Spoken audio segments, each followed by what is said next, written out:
Thank you, Mr. Speaker. I rise today to show you and my colleagues the faces of the Americans they are hurting by refusing to renew unemployment benefits.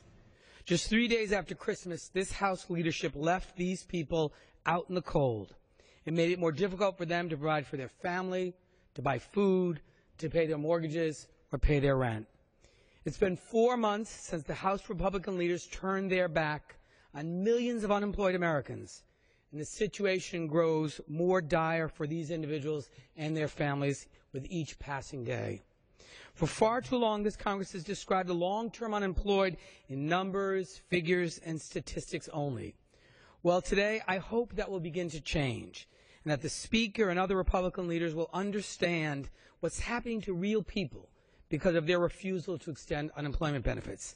I'm launching something called the Faces of the Unemployed to show my colleagues on the other side of the aisle just who they're hurting.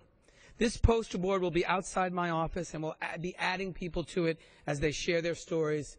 And it will force my Republican colleagues to look into their eyes as they pass them in the hallway and to understand that these individuals should not be invisible.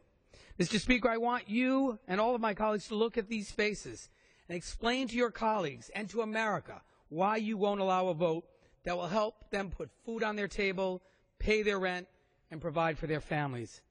These are real people, Mr. Speaker, who've been left behind and forgotten about by this body. It's disgraceful that while the Republican budget spends billions of dollars abroad and protects tax loopholes and encourage companies to ship American jobs overseas, this body can't provide immediate relief to the long-term unemployed or are still recovering from the Great Recession. In the end, this debate is about more than dollars and cents. It's about the families who continue to lose unemployment benefits with each passing day that the House fails to act. It's about the more than 200,000 veterans and more than 1 million children who have been affected from this loss of benefits. It's about my constituent, Michael from Riverside, Rhode Island, who's about to lose his electricity and gas because he can't pay his bills, and in his own words, has nowhere to turn. It's about Paula from Bristol, who's always worked since she was 15 years old, and says, and I quote, she's being made to feel like a thief. It's about Lillian from North Providence, who said she'd rather be working but can't find a job. These stories are not unique to Rhode Island. This is happening to people in every part of our country, Nevada, Illinois, California, Kentucky, and Mississippi, to name just a few.